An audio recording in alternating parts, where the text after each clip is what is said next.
तो ये एक छोटी सी आपकी तवज्जो के लिए है। ये मिस्टर हेनरी फोर्ड था और इसने गाड़ी ईजाद नहीं की। फोर्ड का तो आपको सबको पता होगा, हेनरी फोर्ड गाड़ी, फोर्ड मोटर कंपनी, लेकिन इसने गाड़ी ईजाद नहीं की। इसने क्या काम किया? इसने गाड़ी को 1 मिनट में एक कार बनाने का सिस्टम ईजाद किया। और आप इमेजिन करें कि अगर थोड़ा सा गौर करें कि 1 मिनट में अगर एक कार बन रही है तो घंटे में 60 बनी, 8 में उसका फिर आप मल्टीप्लाई कर लें। अगर जब उसने ये सारा काम कर लिया तो वो किया कैसे कि 1 मिनट में एक कार बन रही थी?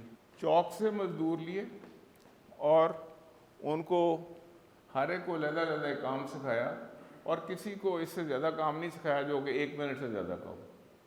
तो बट यू कैन इमेजिन कि वो कितने लोग होंगे और हर एक को एक एक काम सिखाया होगा, तो सिखाने में उसको कितना टाइम लगा होगा कि हर जॉब स्टेशन के ऊपर सामान क्या चाहिए, टूल कौन सा चाहिए, उस स्किल कौन सी चाहिए।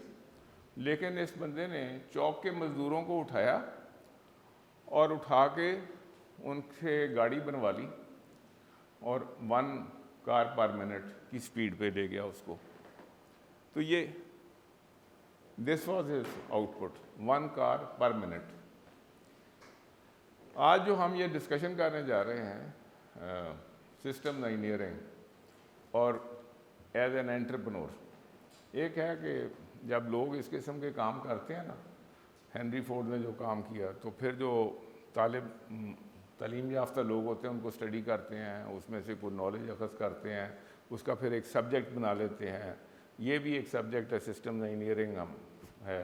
तो लेकिन ये सारी ऑब्जर्वेशन हैं कि किसी एंटरप्रेन्योर ने अपने काम को चलाने के लिए एक सिस्टम बनाया, फिर उसको देख के किसी और ने थोड़ा सा उसको और वेरिएंट कर लिया, फिर तीसरा वेरिएंट कर लिया।